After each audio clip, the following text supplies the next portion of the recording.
सबों को जय यीशु। रहाई के एक और एपिसोड में आप सबका हार्दिक स्वागत है। हम 40 काल में हैं और 40 काल के कलीसिया हमको जो 3 आध्यात्मिक स्तंभ देते हैं, इसके बारे में हम विचार विमर्श कर रहे हैं। पिछले एपिसोड में हमने प्रार्थना के बारे में यीशु क्या कहते हैं ये सुना था। आज हम यीशु उपवास के बारे में क्या कहते हैं ये सुनेंगे। मत्ती का सुसमाचार 6 अध्याय 16वां वचन इस प्रकार से कहता है, ढोंगियों की तरह मुंह उदास बनाकर उपवास नहीं करो। वह अपना मुंह मलिन बना लेते हैं जिससे लोग ये समझें कि वे उपवास कर रहे हैं। मैं तुम लोगों से ये कहता हूं, वह अपना पुरस्कार पा चुके हैं। जब तुम उपवास करते हो तो अपने सर में तेल लगाओ और अपना मुंह धो लो, जिससे लोगों को नहीं बल्कि तुम्हारे पिता को जो अदृश्य है ये पता चले कि तुम उपवास कर रहे हो। तुम्हारा पिता जो अदृश्य को भी देखता है तुम्हें पुरस्कार देगा। तो यीशु ये नहीं कहते हैं कि अपने शिष्यों से कि अगर तुम उपवास करो, यीशु कहते हैं जब तुम उपवास करो। कहने का मतलब ये है कि यीशु अपेक्षा करता है कि उसके शिष्य उपवास करेंगे, लेकिन यीशु हमें सचेत करता है कि दूसरों को दिखाने के लिए नहीं करना है। हमारा उपवास सिर्फ हमारा स्वर्गिक पिता को देखना है। और अगर आप पिता के नजरों के लिए करते हैं तो यीशु हमें प्रतिज्ञा करता है कि वो तुम्हें पुरस्कार जरूर देगा। कितना प्रोत्साहन भरा शब्द है ये। तो प्रश्न उठता है कि उपवास क्या है। परिभाषाओं का होना अच्छा है, डेफिनेशन होना अच्छा है। इंग्लिश में फास्टिंग का डेफिनेशन किसी ने इस प्रकार से दिया, abstaining from food for spiritual reasons. आध्यात्मिक कारणों के लिए कुछ समय के लिए खाने को त्यागना उपवास है। आध्यात्मिक कारण के लिए करना है। अगर मैं अपना सेहत बनाने के लिए खाना नहीं खाता हूं तो यीशु का कहा हुआ उपवास नहीं होगा।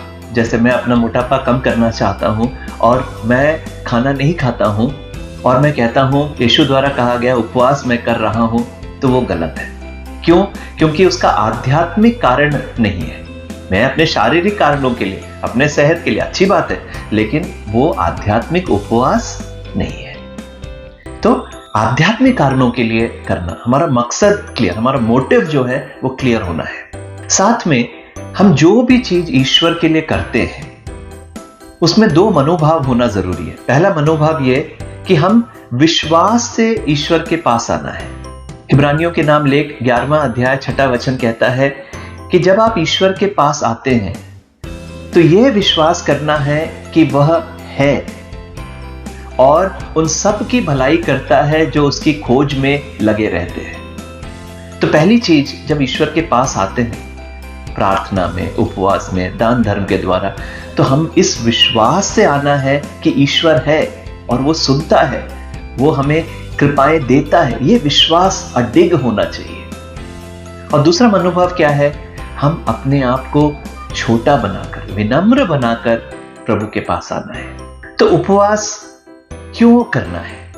बाइबल में उपवास को विनीत होने का चिन्ह माना जाता है। पुराने विधान में जो लोग उपवास करते थे उनका एक पहला मकसद यह होता था प्रभु के सामने विनीत बनना, अपने गलतियों को मानना, प्रभु के सामने झुकना, विनम्र बनना। विनम्र बनना की तुलना उपवास से किया जाता था। अगर कोई व्यक्ति उपवास कर रहा है प्रभु के सामने तो वो विनम्र बन रहा है, बाइबल बतलाता है। स्तोत्र ग्रंथ 35वां अध्याय 13वां वचन दाऊद इस प्रकार से कहता है, मैं टाट ओढ़े उपवास करते हुए तप करता और हृदय से प्रार्थना करता हूं। इंग्लिश बाइबल में लिखा है, I humbled my soul with fasting. मैंने अपने आत्मा को विनीत बनाया उपवास के द्वारा। तो उपवास विनीत बनने का प्रतीक था। तो किन लोगों को उपवास करना है? बाइबल बतलाता है भले लोग उपवास करते हैं, धर्मी लोग करते हैं, विधर्मी भी करते हैं। एक विधर्मी राजा था, अहाब नाम का। इजराइल का राजा था, विधर्मी था, पापी था। उसने जो बुरे काम किए हैं उसका कोई हिसाब नहीं था।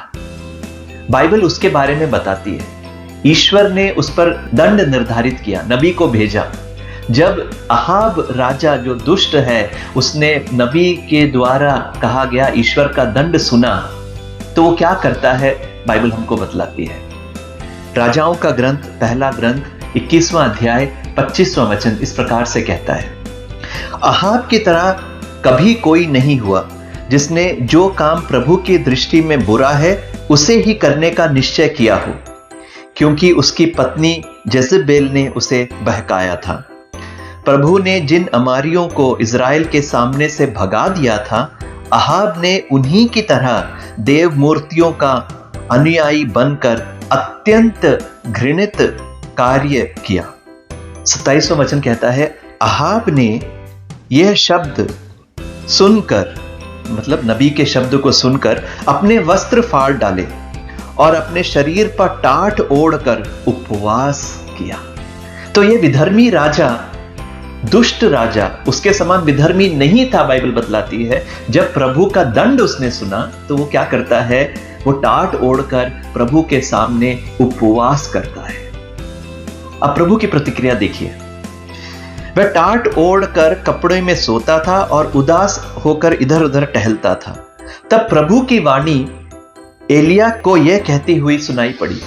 नबी एलिया के पास प्रभु की वाणी आती है। प्रभु यह कहता है, क्या तुमने देखा है कि अहाब ने किस तरह अपने को मेरे सामने दीन बना लिया है?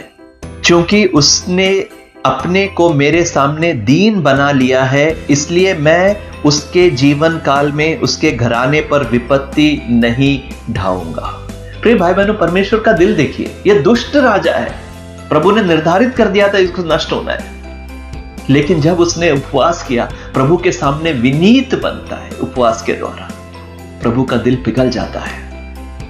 प्रभु वो जो विपत्ति उसके ऊपर आना था, प्रभु कहता है इसके जीवन काल में यह नहीं आएगा।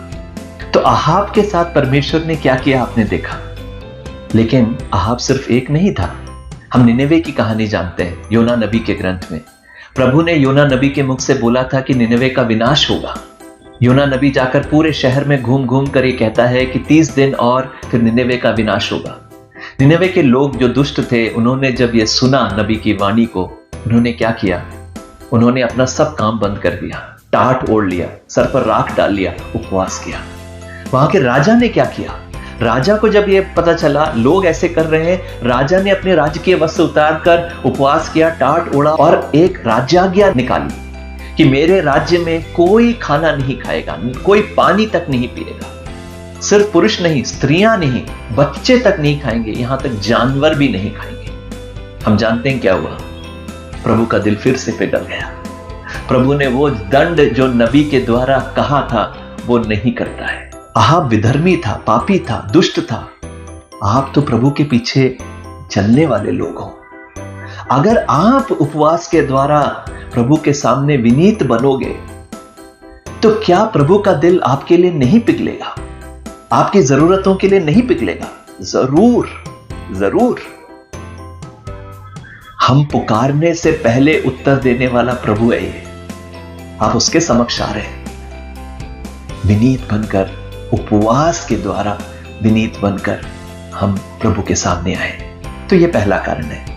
दूसरा कारण, उपवास करने का दूसरा कारण यह है कि कई बार हमारे जीवन में ऐसे संकट आ गिरते हैं जिसका कोई निदान नहीं है, कोई मानुषिक निदान नहीं, कोई सॉल्यूशन नहीं है। बाइबल हमको इसका क्या उपाय देता है?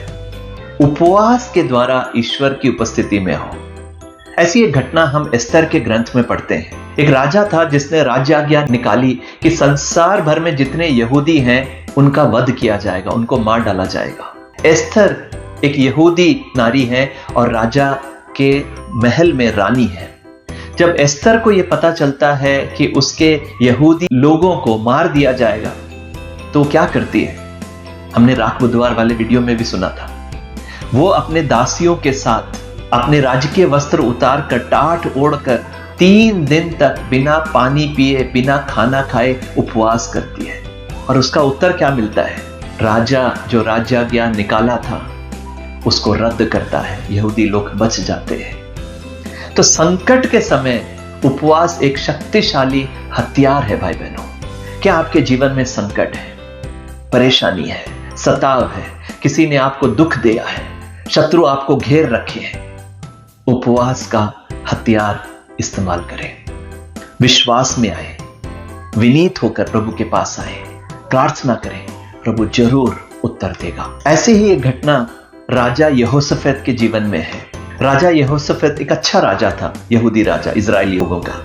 इदोम का देश उन पर चढ़ावा करने के लिए सैनिकों को, घुड़सवारों को लेकर आ जाता है। जब राजा को पता चलता है कि इदोम की सेना ने उनको घेर लिया है, वो भयभीत होता है, लेकिन उसकी प्रतिक्रिया बहुत सुंदर है। उसने क्या किया? उसने अपने अस्त्र शस्त्र नहीं तैयार किए, उसने एक राज्य आज्ञा निकाली, मेरे पूरे देश में लोग उपवास और प्रार्थना करेंगे। हम पढ़ते हैं इसको, इतिहास का दूसरा ग्रंथ 20वें अध्याय में। आप पढ़ के देखिएगा। मैं नहीं बताऊंगा कि प्रभु ने कैसे उत्तर दिया, लेकिन आप पढ़िएगा, आपके विश्वास को वो बहुत प्रोत्साहित करेगा। प्रभु ने शक्तिशाली रूप से उनके जीवन में काम किया। आप पढ़ेंगे, आप चकित रह जाएंगे कि प्रभु ने कैसे उत्तर दिया। तीसरा और अंतिम कारण उपवास करने का वो ये है, कई बार हमारे जीवन में हमको लगता है कि हमारी जीवन रुक सी गई है, अटक गई है, कुछ ऐसे अड़चन हैं जो हट नहीं रहा है, स्टक हो गए, हम लोग फंस गए। एजरा के ग्रंथ में हम एक ऐसी घटना पढ़ते हैं। यहूदी लोग बाबिलोन देश में गुलाम थे। एजरा ने राजा से अनुमति लेकर यहूदी लोगों को बाबिलोन से निकालकर वो अपने देश इज़राइल की ओर जा रहा है। साथ में उनकी स्त्रियां हैं, बच्चे हैं, उनकी पूरे जो जानवर हैं, जो भी धन दौलत है, सब लेकर जा रहे हैं लोग। रास्ता बहुत मुश्किल है, संकट से भरा है, शत्रु सेनाएं हैं, सब कुछ है। तो एजरा एक नदी के पास, अहाब नदी के पास आकर ये पूरा समूह रुक जाता है और एजरा जानता है आगे का रास्ता बहुत खतरा है। तो एजरा क्या करता है, बाइबल बतलाती है। एजरा का ग्रंथ 8वां अध्याय 21वां वचन, वह अहवा नदी के पास मैंने एक उपवास की घोषणा की, जिससे हम अपने ईश्वर के सामने दीन बने और उससे प्रार्थना करें कि हमारी और हमारे परिवारों की यात्रा सफल और हमारी सारी संपत्ति सुरक्षित हो। यात्रा में शत्रुओं से अपनी रक्षा के लिए राजा से आदमी और घुड़सवार मांगने में मुझे संकोच था। तो एजरा कहता है कि मैं जब राजा से अनुमति ले रहा था तो मैं घुड़सवार और सैनिक मांग सकता था राजा से लोगों की सुरक्षा के लिए, लेकिन मुझे संकोच था। क्यों संकोच था? क्योंकि हमने राजा से कहा था कि हमारे ईश्वर का हाथ उन सबकी भलाई के लिए तत्पर रहता है जो उसे ढूंढता है।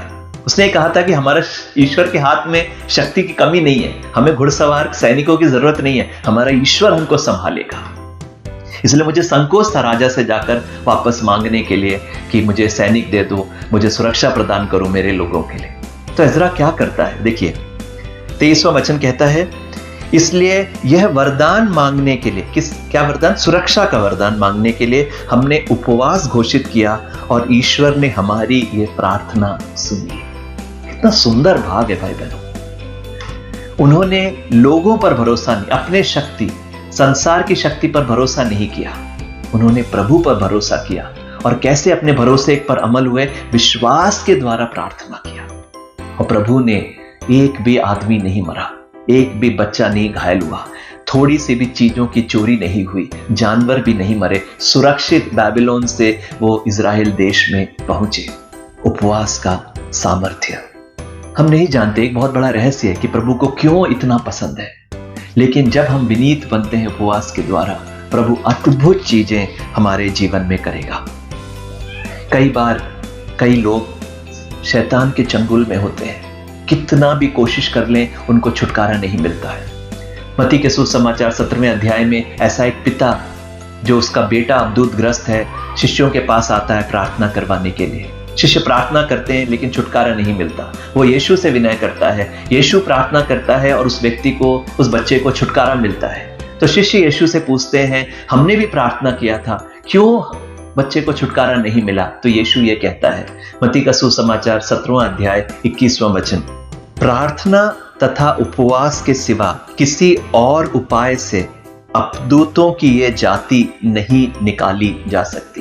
तो कुछ ऐसे अपदूत हैं, ऐसे कुछ अड़चन है, ऐसे कुछ शक्तियां हैं जो प्रार्थना से, आज्ञा देने से नहीं होगा। उपवास और प्रार्थना दोनों को इस्तेमाल एक साथ करना है। प्रिय भाई बहनों, आज ईश्वर हमको प्रोत्साहित कर रहा है दूसरे आध्यात्मिक स्तंभ के रूप में उपवास को अपने जीवन का एक नियमित भाग बनाने के लिए। कलीसिया हमको कोई नियम नहीं देता है कि सिर्फ ये कहता है साल में 2 बार हमने उपवास और परहेज रखना है, एक राख बुधवार और दूसरा पुण्य शुक्रवार, ऐश वेडनेसडे और गुड फ्राइडे।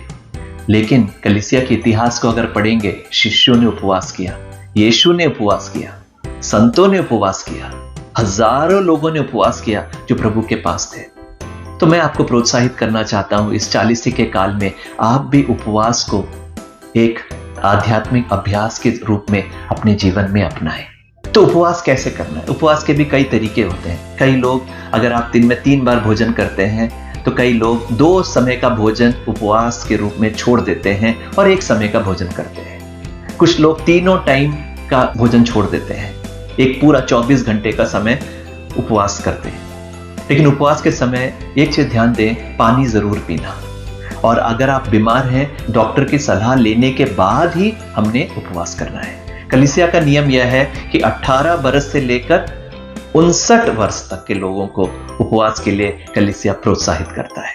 60 साल के ऊपर हैं तो उनको अपेक्षा नहीं है, 18 साल से नीचे हैं तो उनसे उपवास की अपेक्षा कलीसिया नहीं करती। तो आपको पवित्र आत्मा कैसे प्रेरित कर रहा है, उस हिसाब से आप उपवास करें। 2 समय का खाना, 1 समय का खाना, 3 समय का खाना छोड़कर उपवास करें। विशेष मतलब के लिए करें, लेकिन मनोभाव, विश्वास और विनीत होने का है। अंतिम चीज मैं आपसे कहना चाहूंगा, मां मरियम मेड्जुगोरे में जब प्रकट हुई, उन्होंने वहां पर उन बच्चों से कहा, उपवास में बहुत अधिक सामर्थ्य है, युद्ध को रोकने का सामर्थ्य है, प्रकृति के नियमों का निलंबित करने का सामर्थ्य है, to suspend the laws of nature. और मां मरियम प्रोत्साहित करती हैं उपवास करने के लिए, हफ्ते में 2 बार, बुधवार के दिन और शुक्रवार के दिन। और मां मरियम का उपवास का तरीका उन्होंने बच्चों को क्या बताया? ब्रेड एंड वाटर फास्ट, मतलब सिर्फ रोटी खाओ और पानी पियो। सादी रोटी, कोई जैम नहीं, कोई बटर नहीं, सादी रोटी और पानी। और ये लगता है कि ये कैसा उपवास है जिसमें रोटी खा रहे हैं, लेकिन जब हम करेंगे हमको पता चलेगा कितना मुश्किल है। तो 24 घंटे, मतलब अगर बुधवार का दिन है तो सुबह से लेकर शाम तक तीनों समय में सिर्फ रोटी और पानी पीना है। और ये जब हम करेंगे, मां मरियम कहती है सबसे सर्वोत्तम उपवास है। आज संसार में बहुत अधिक जरूरत है, हमारे चर्च में बहुत अधिक जरूरत है प्रार्थना की, कृपाओं की। आपके परिवार में बहुत अधिक जरूरत है प्रार्थना की, कृपाओं की, आशीषों के लिए। प्रभु आपको बुला रहा है, न्योता देता है। दूसरा आध्यात्मिक स्तंभ, उपवास को अपने जीवन में नियमित रूप से अपनाने के लिए। मैं प्रार्थना करता हूं कि प्रभु आपको इसके लिए कृपा प्रदान करे। आज के लिए बस इतना ही। प्रभु आपको और आपके परिवार को आशीषित करे। May God bless you.